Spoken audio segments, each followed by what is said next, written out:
presentado por compuperiquito.com. Recargamos tus ideas. Tecnohospitalaria.com, la calidad que da la experiencia en servicio técnico de equipos médicos y estéticos. Informe RCR presenta Titulares de la Mañana con Pedro García Otero.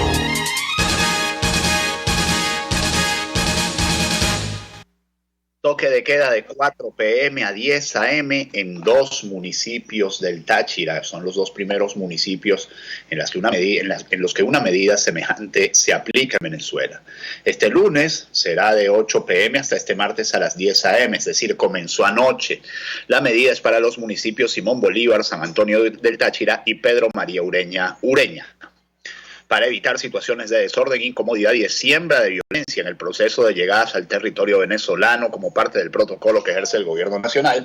En el marco de la contingencia del coronavirus, el presidente Nicolás Maduro ha decidido imponer un toque de queda en los municipios Simón Bolívar, San Antonio del Táchira y Pedro María Ureña, localidad de Ureña, desde las 4 de la tarde hasta las 10 de la mañana del día siguiente.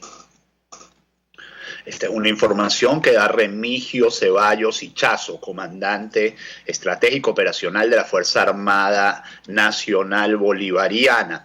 También la dio a conocer el vicepresidente sectorial para la Comunicación, Cultura y Turismo, Jorge Rodríguez, al ofrecer reporte en nombre de la Comisión Presidencial para el Seguimiento, Atención y Control del Coronavirus desde el Palacio de Miraflores, donde denunció, cuando no es Pascua en diciembre, que factores de poder que hacen vida en el gobierno de Colombia están aprovechando la generosidad del pueblo bolivariano y del pueblo de Venezuela y están tratando de colar paramilitares, desertores, mercenarios que vienen a sembrar violencia a Venezuela. Al respecto, enfatizó el ministro Rodríguez, si esto era una estrategia para sembrar sobre violencia en Venezuela, pues se equivocaron con nosotros, porque a todos y todas los que entren por la frontera les vamos a capturar la huella para evitar precisamente situaciones de desorden y de incomodidad y de siembra de violencia sobre este proceso de llegada de nuestros hermanos y hermanas. Sobre el toque de queda, explicó que en el caso del día este lunes se impone el toque de queda a partir de la noche, de las 8 de la noche hasta las 10 de la mañana, este martes 7 de abril. No podrá haber circulación de ningún tipo de personas ni de vehículos y a partir del día 7 el toque de queda será desde las 4 de la tarde hasta las 10 de la mañana. En torno de las personas que vayan a entrar a Venezuela desde Cúcuta deben cumplir con una serie de requisitos que nos ayudan a cuidarlos, señaló al referir los horarios antes comentados, incluyendo la medida de toma de la huella dactilar, así como las pruebas de anticuerpo en sangre y el respeto de una cuarentena ante 14 días. ¿Qué está pasando en la frontera venezolana del Táchira? Bueno, está pasando que luego de que el domingo Nicolás Maduro dijera que él tenía la esperanza de recibir a 15.000 venezolanos y que ya tenían todo un operativo montado y que tenían todo tal, se multiplican las quejas desde ayer. Empezaron a multiplicarse las quejas sobre que lo que están haciendo en realidad es encerrarlos en la terminal de pasajeros de San Antonio o encerrarlos en unas escuelas de San Antonio y dejarlos allí a la gente que está volviendo de Colombia sin agua ni comida. También hay muchísima preocupación en Táchira sobre la gente que, para evitarse todos estos inconvenientes, lo decía la diputada Karin Vera el domingo, la gente que para saltarse todos estos inconvenientes está cruzando sencillamente por las trochas. Y La Nación de San Cristóbal, el diario La Nación de San Cristóbal, contaba la historia de una señora llamada Mariana Hernández, que estaba volviendo de Villa del Rosario, Colombia. Sencillamente cruzó por una trocha, dio un paquete de harina pan y dio un arroz, porque pobrecita no tenía dinero, venía con una bebé, con lo poquito que se había podido llevar para Colombia. Un viaje hasta de 4.000 kilómetros de ida y vuelta a la miseria, un viaje en el que salieron sin nada y vuelven con menos de lo que salieron, lamentablemente. Muchos venezolanos, hay centenares de personas cruzando por las trochas, esa gente ni controles ni nada. Ha dicho Rafael Lacaba, gobernador de Carabobo, que él no va a permitir que pase hacia el centro del país ningún autobús que venga del Táchira con migrantes, que los van a encerrar en una cuarentena, que los van a meter en una cuarentena y que ya tienen una villa de estas que se construyó en algún momento para algunos juegos nacionales para hacer la cuarentena de la gente a la que atrapen volviendo de Colombia y que haya cruzado por los caminos verdes, que no haya hecho la cuarentena. Cuarentena para todos, todos los que vengan de Colombia es la consigna del Ejecutivo. Venezolanos que llegaron a la frontera, y tienen razón en esto, ¿no? O sea, pasar una cuarentena, a ver si no están enfermos, asintomáticos, etcétera, hacer las pruebas. Venezolanos que llegaron a la frontera no tienen agua ni comida, es la nota que firma la periodista Yamile Jiménez en Caraota Digital, una de las periodistas más veteranas en la cobertura de su estado, que es el estado Táchira. Mujeres embarazadas, niños, bebés recién nacidos y personas de la tercera edad fueron trasladadas este domingo en la noche a escuelas de San Antonio y Ureña, donde permanecen sin ningún tipo de atención ni logística. Esto lo dice la periodista Yamile Jiménez. En un video difundido este domingo se pudo evidenciar las condiciones en las que permanecieron desde el sábado en esta ciudad cantidad de venezolanos que cruzaron el puente internacional Simón Bolívar con el deseo de retornar a sus hogares. Tirados en el piso, durmiendo sobre maletines y sin ningún tipo de control sanitario, se observaron estas personas en el terminal de pasajeros de San Antonio del Táchira. Según testimonios de ellos mismos, no han recibido agua, alimentación y están en condiciones inhumanas. Lo que viene allí, si esto sigue así, obviamente o es una fuga masiva o es un motín, porque la gente sin agua ni comida y a la intemperie, pues sencillamente no puede estar. O sea, ¿qué quieren que les diga? Si son unos improvisados, ¿qué quieren que les diga? O sea, ¿qué quieren que les diga? Si saben cómo son, si todos sabemos cómo son, como dicen por ahí, si saben cómo soy, ¿para qué me invitan? Bueno, si todos sabemos lo que va a pasar, ¿por qué no nos preparamos? Si ya esto estaba previsto.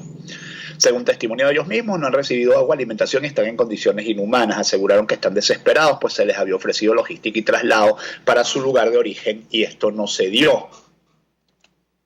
En horas de la noche del domingo los trasladaron del terminal a escuelas de la zona. Las personas fueron clasificadas por grupos de acuerdo a sus regiones de origen. La primera noche la pasaron todos en el terminal y la segunda en las instituciones educativas. No se habilitaron camas, tampoco personal de salud, apoyo, etcétera. Los arrumaron ahí, pues. Estas escuelas y liceos permanecen bajo el resguardo de funcionarios policiales y militares y nadie puede ingresar o salir de los refugios temporales. A través de las redes, pobladores de la frontera y habitantes del Táchira han expresado su preocupación y rechazo a las condiciones en las que se mantienen estas personas, las cuales huyeron de Colombia y otros países por la difícil situación durante la pandemia y ahora se encuentran con un escenario muy distinto al que les ofrecieron. Bueno, los habitantes del Táchira temen que exista, déjenme no hablar, porque voy a hablar de la propaganda comunista y de la realidad. El enemigo del comunismo no es el capitalismo, como dicen por ahí, el enemigo del comunismo es la realidad. Los habitantes del Táchira temen que exista una propagación del COVID-19 y exigen a las autoridades mayor control y que estas familias reciban la atención adecuada. Y justamente la Asamblea Nacional debatirá sobre la situación de los migrantes en medio de la pandemia. Información de Caraota Digital. La Asamblea Nacional de Venezuela sesionará este martes 7 de abril sobre la situación de los venezolanos migrantes en medio de la pandemia de coronavirus. Miles de connacionales en el exterior se han visto afectados por la paralización global para prevenir más contagios del virus. Más de 1.330.000 personas han sido infectadas por el virus proveniente de la ciudad de Wuhan, lo que ha provocado la pérdida de más de 73.000 vidas. En este contexto, los empleos de los migrantes criollos están en riesgo. Venezolanos fuera de las fronteras han alertado de la preocupación por la falta de ingresos que sufren. Saben ustedes que esta sesión de la Asamblea será una sesión de carácter virtual. Maracaibo y sin luz son de las dos tendencias que dominan a esta hora en la red social Twitter, y es que Maracaibo, la capital del Zulia, ha vuelto a quedarse sin servicio eléctrico. Nuevo gran apagón volvió a dejar a oscuras Maracaibo y varios sectores del Zulia. Un nuevo apagón masivo se registró la madrugada de este martes en la ciudad de Maracaibo y varios sectores del estado Zulia reportaron afectados a través de las redes sociales. Este es solo un evento más de las deficiencias del servicio eléctrico que vive la población zuliana en los últimos años, pero que ha arreciado este 2020 con más reiterados cortes programados y fallas recurrentes en el sistema. Afectados sectores de San Francisco, además de Maracaibo, por supuesto, Machiques, La Cañada de Urdaneta, Jesús Enrique Lozada, Mara, La Villa, Guajira, Almirante Padilla, Rosario de Perijá y Catatumbo. Chavismo diciendo que lo sabotearon en 3, 2, 1, 6:40 de la mañana. Bienvenidos sean ustedes a titulares de la IDEM, titulares de la mañana de RCR 750M. Volveremos a hacer 750M cuando haya libertad en Venezuela. Jaime Nestares en la dirección de la estación, Marilia García en la producción. Jackson Vargas en la coordinación de información, César Arteaga en los controles, quien les habla, Pedro García Otero, hacemos este programa. Vuelve a subir de 6 en 6 el número de pacientes de COVID-19 en Venezuela y ya la cosa empieza a resultar un chiste más de las redes sociales en la manera como suben los casos de COVID-19 en Venezuela. Nunca informan de cuántas pruebas se hacen. Jorge Rodríguez confirmó este lunes 6 nuevos infectados de coronavirus en Venezuela. Sin embargo, les voy a contar un cuento ahora, elevando el balance total a 165 casos en todo el país. Un cuento que habla bien del régimen, por cierto. Precisó que los estados Táchira y Vargas cuentan con 2 contagios reportados, mientras que Distrito Capital y Trujillo tienen uno solo. Así pues, explicó que 2 de los casos provienen de Colombia y otro de Perú, pero todavía no conocen la procedencia de los otros 3 infectados. Los contagios provienen principalmente de España, Colombia, Reino Unido, Estados Unidos, Brasil y Dominicana. Sin embargo, pidió a la población cautela ante la aparición de casos comunitarios. Hay que tener mucho cuidado con la aparición de casos comunitarios que se presentan en una determinada población, barrio o municipio. No tienen relación entre esos casos y algún viaje al exterior en una zona donde la pandemia tiene gran densidad, añadió. Nosotros todavía no nos han explicado, y hay que decirlo con todas las letras, qué pasó con el caso ese de Antiman. El caso de Antiman, de un taxista que estaba en su casa, metido en la casa, encerrado con un ACV, y de pronto apareció con coronavirus porque lo tenía desde el 28 de febrero, desde el 29 de febrero, y estas son palabras de Jorge Rodríguez, cuando el primer caso, según el mismo Jorge Rodríguez, había ocurrido el 5-8 de marzo. 5-8 de marzo, los primeros casos de coronavirus. Pero les voy a contar el cuento que dije que les iba a contar. Una amiga que había viajado a España, que había regresado de España, de Europa, los primeros días de marzo, fue contactada por el Sistema Patria y le dijeron que fuera a hacerse un examen a un CDI. Le llegó la notificación por mensaje de texto con su número de cédula. Usted tiene que ir tal día, el día siguiente, lamentablemente con un solo día de anticipación, a hacerse un examen en tal CDI porque usted viajó a Europa en tal fecha. Y uno dice, bueno, por lo menos están cruzando la data del Sistema Patria y del SAIME para ver si, para tratar de contener a las personas que viajaron días antes de la erupción del coronavirus en Venezuela, la erupción oficial del coronavirus en Venezuela. Ella no asistió porque, bueno, ella dice, yo hice mi cuarentena, ella responsablemente realmente regresó a España, hizo su cuarentena y dice, bueno, si yo tengo el caso, si yo tengo el bicho, ya lo contraje aquí. Pero bueno, está bien que crucen esa data y traten de contactar a la gente que viajó en los últimos tiempos a los sitios donde hay epidemia. Tengo que destacar la detención de Aca Luis Serrano, de Redes Ayuda, y trabajadores de Farmarato. Esto lo dice el periodista Melanio Escobar. Fueron detenidos porque cuando Redes Ayuda recibía un pedido de mascarillas, guantes y antibacterial que la ONG ha donado a diferentes periodistas para que se protejan contra el COVID-19. Es decir, que proteger a los periodistas es un delito para el régimen, según la ONG Redes Ayuda.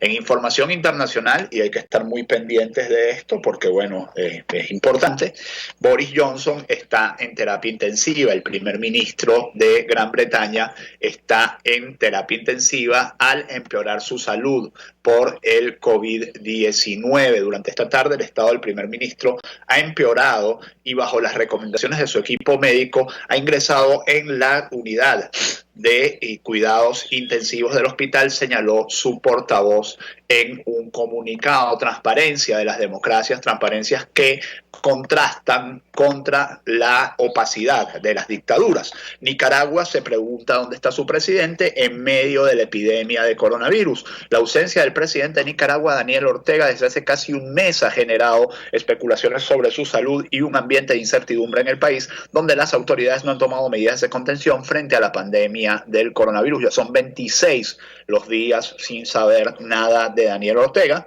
quien ya es un hombre de cierta edad. El mandatario de 74 años no se ha pronunciado respecto a la amenaza de COVID-19 y no aparece en público desde el 12 de marzo, cuando participó en una conferencia virtual con sus colegas de Centroamérica para abordar la epidemia. Si hoy estamos a 7 de abril, es decir, marzo fue un mes de 31 días, ciertamente 26 días sin saber de Daniel Ortega. Otra información que casi forma parte de la farándula relacionada con el coronavirus, pero bueno, es un hombre conocido y al que todo el mundo aprecia, al que casi todo el mundo aprecia. La madre de Pep Guardiola ha muerto por coronavirus. Dolores Sala Carrió tenía 82 años, el Manchester City transmitió las condolencias a su técnico. También era muy cercano Guardiola con su mamá, muchas fotos con ella, muchas veces en las redes sociales con ella.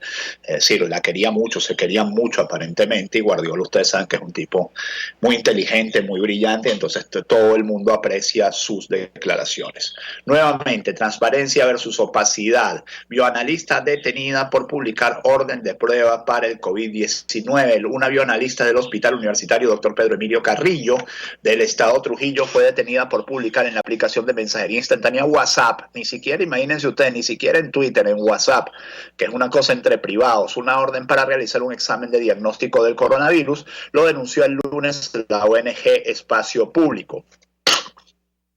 Según informa El Pitazo, la especialista identificada como Andrea Sayago resultó detenida el pasado sábado por funcionarios de la Brigada de Inteligencia de la Policía de Trujillo, quienes la ubicaron en su vivienda. Qué fuerte. Anteriormente, la directiva del Hospital Pedro Emilio Carrillo la habían llevado hasta la sede del Servicio Bolivariano de Inteligencia Nacional para ser interrogada. La bioanalista señaló que lo hizo para que el personal del centro tomara sus prevenciones. Sin embargo, decidió renunciar a su cargo, expone la denuncia de Espacio Público. O sea, ella la transmitió en un grupo de WhatsApp de sus colegas para decirle, mira, está en mosca porque están pidiendo pruebas del COVID en el Hospital Pedro Emilio Carrillo. Bueno, la directiva del hospital la presiona, la manda a meter detenida.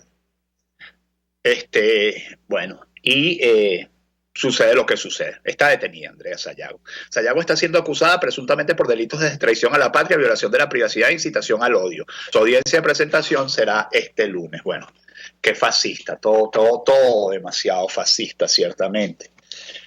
Una señora que lo que está es trabajando y alertándole a sus colegas, estén pendientes. ¿En qué términos? No lo sé, pero no es como para detener a una persona, publicar algo en un grupo de WhatsApp. 6:48. Tercer apagón en menos de una semana desvela a los zulianos. Esto ya se los conté.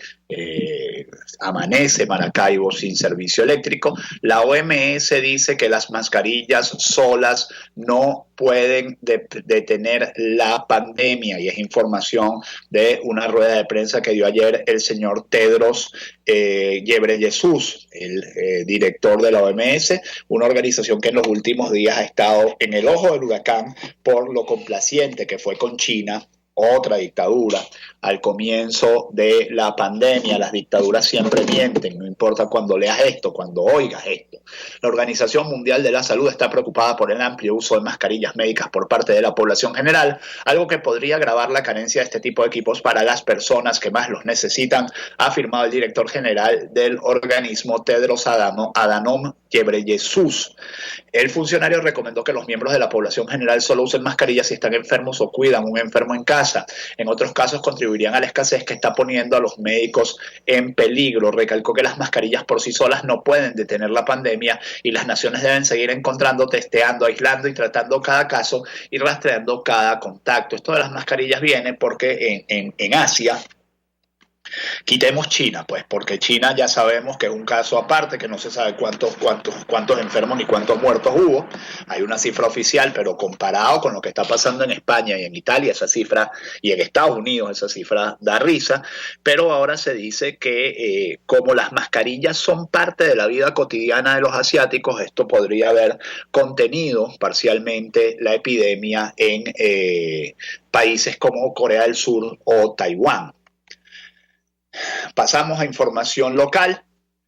Vamos a hacer primero una de información internacional. JP Morgan dice que viene una mala recesión con rasgos de la crisis del 2008 y es la secuela que nos va a dejar el coronavirus, y el mundo ya lleva prácticamente un mes parado y lo que falta, y se va a ir parando por diversos sitios y por la razón del coronavirus. Estados Unidos, por ejemplo, ahora viene a pararse por lo menos 2 semanas. Se va a parar, y cuidado si no se para más y más profundamente. Proyecta un escenario extremadamente adverso que contempla una contracción del PIB estadounidense de 35%. 35% puede caer el PIB estadounidense en el segundo trimestre de 2020. Esas son declaraciones del presidente de JP Morgan, Jamie Dimon, quien opinó en una carta a sus accionistas que la crisis de la COVID-19 desencadenará una mala recesión combinada con algún tipo de estrés financiero similar al que se vio en la crisis financiera global de 2008. Incluso ayer se advertía, no recuerdo quién era, pero se advertía sobre el peso de la deuda global, de la deuda soberana. La deuda soberana es casi 3 veces el PIB del mundo. Países como China, 310% del PIB, Estados Unidos 260% del PIB, hablaban de la deuda de los países más grandes, y que en un momento en el que cae el PIB, pone a esos países en aprietos para pagar sus deudas. En Venezuela, donde ya tenemos la temperatura del cadáver, 32 grados, PIB caería otro 20% tras crisis sanitaria y sanciones de Estados Unidos, según Ecoanalítica. La analista económica pronostica que el precio anual del crudo rondará el $21 por barril. La exportación será de 380.000 barriles por día. Dios mío, somos el 10% del país que éramos hace 7, 8 años. Según proyecciones de la firma de consultoría económica Ecoanalítica, este 2020 el precio promedio anual del crudo en el país estará en $21 por barril, corrigiendo un análisis previo a la llegada de la pandemia realizado en febrero, donde se planteaba en $30. Asdrúbal Oliveros, director de Ecoanalítica, explicó que debido a la crisis generada por el COVID-19, el Producto Interno Bruto estaría cayendo otro 20% y un volumen de exportación en el entorno de 380.000 barriles diarios. En tanto, Luis Oliveros y José Miguel Uzcategui, analistas, economistas, señalan que esta no es otra subida del dólar. Ayer el dólar, saben, subió de hasta 104.000 bolívares. Dicen que los mercados están previendo, están descontando que venga una gran crisis social. Dice Luis Oliveros concretamente que el bolívar no tiene piso y el dólar no tiene techo, porque somos un país que, Uzcategui dice también esto, somos un país que no produce, que no tiene acceso a ni siquiera donaciones a fondo perdido como tenía el año pasado, y que la crisis se agravará en Venezuela. Por cierto, hay información de que Wilmer Ruperti, el hombre que hizo una gran fortuna durante el paro de 2002 y años siguientes con tanqueros petroleros, está enviando también 2 tanqueros completos con gasolina a Venezuela para poder aliviar la situación. Pero fíjense lo que dice, por ejemplo, Luis Oliveros, y parece una reflexión muy interesante, y con esta ya me voy a ir, son las 6:53. Dice: el gobierno tiene 3 prioridades, dice Luis Oliveros: conseguir algo de gasolina, comprar en el exterior las cajas CLAP y contener el dique cambiario. No puede hacer las 3. Es más, ni siquiera creo que pueda hacer 2, señala Luis Oliveros. Esto es una muy interesante reflexión.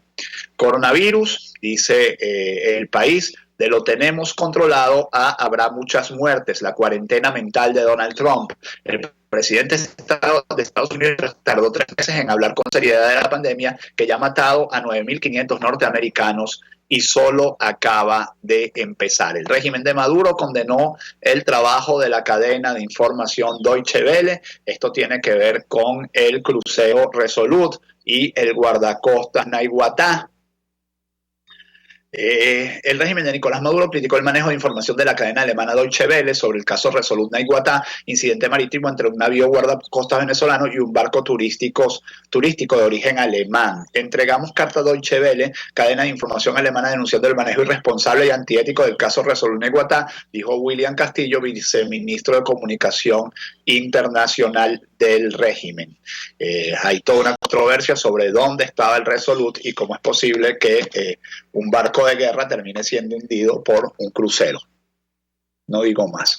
Efraín Campos Flores y Frankie Flores perdieron apelación de su condena en Estados Unidos. Estos son los sobrinos de la primera dama Cilia Flores, Frankie Francisco Flores de Freitas y Efraín Campos Flores, sobrinos de Cilia Flores y Nicolás Maduro, perdieron la apelación interpuesta contra la sentencia en su contra en 2017 por narcotráfico, informó el periodista de la agencia Associated Press, Josh Goodman. Habían apelado la sentencia y la perdieron. Autoridades confirman muerte de 11 reclusos fugados del CICPC de Cabimas y porque todos tenían franela amarilla, franela colombiana. ¿Será que los presos los visten de amarillo? Pero todos la franela de la selección de Colombia y la selección de Brasil, parecen un equipo de fútbol. Los cuerpos de seguridad buscan a 8 de los 20 detenidos fugados en los calabozos del eje de homicidios CICPC en Cabimas. Solo uno ha sido recapturado, otro falleció por inmersión y 10 en procedimientos policiales. Y hoy 7 de abril, será la superluna más brillante de este año, así que bueno, cuando estemos en la casa, si tenemos como ver, asomarnos a la ventana, asomarnos al balconcito y ver la luna que sale por detrás del Ávila, y soñar con Semanas Santas en las que nos íbamos a la playa y soñar con que volveremos a ir a la playa en próximas Semanas Santas, bueno, pues nos miramos nuestro ratico allí de luna. 6:56, que este día 7 de abril ustedes esperan de él. Si Dios quiere, nos encontramos mañana. Chao. Informe RCR presentó Titulares de la Mañana con Pedro García Otero. Este programa fue presentado por compuperiquito.com. Recargamos tus ideas. Tecnohospitalaria.com, la calidad que da la experiencia en servicio técnico de equipos médicos y estéticos.